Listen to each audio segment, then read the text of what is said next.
The New York Rangers entered the postseason last year with a ton of hype, with a lot of people picking them as a sleeper team to win out of the East. They proceeded to bow out in spectacular fashion, leading to a bunch of changes along the lineup.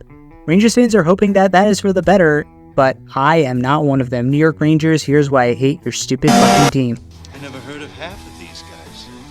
The ones I do know are way past their prime. Most of these guys never had a prime. This guy here is dead. Cross him off then.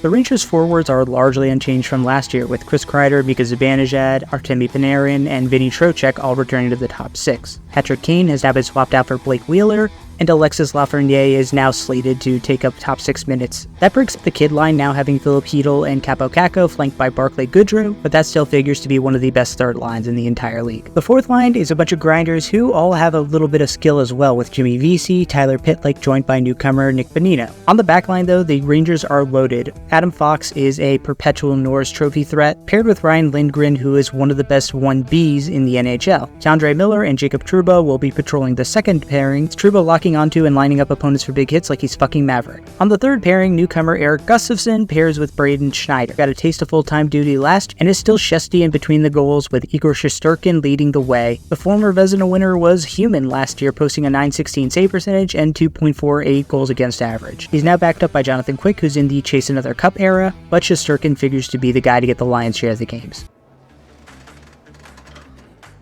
Anybody got an idea? The Rangers decided to axe Gerard Gallant after his second year in the Big Apple, which is incredibly confusing and also incredibly on brand for Gallant. For his replacement, they looked south to an old foe, Peter Laviolette. Pictured here seeing a political march emerge from the distance that's going to cause a ton of traffic on his commute, a guy who's still cruising off of his hits from 2006 like he's the fucking Killers. He's made it back to the Stanley Cup Finals twice since winning back in 06 with Carolina, and Lavi is a guy who can get you into the playoffs. Unfortunately, his stubbornness when it comes to matchups and deployment can cost you there, as we found out in Washington. He's also a very my way or the highway type of player, and guys who don't fit into that system will find themselves on the outs very quickly, so enjoy seeing Caco, Miller, and Lafreniere all get shipped off in the next couple of years. Don't say we didn't warn you. Who the hell are you? I'm the new guy.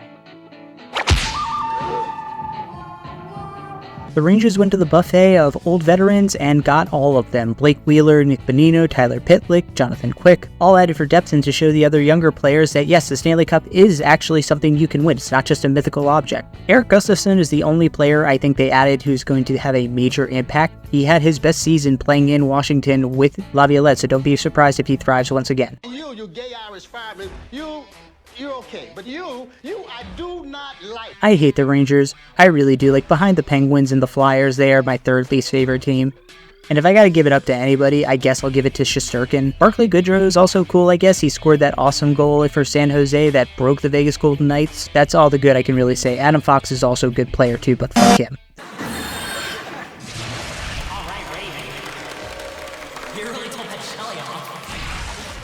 The Rangers are going to be about what they were last year, a very good team, challenging for the Metro Division title, but I think ultimately falling short behind teams like Carolina and New Jersey.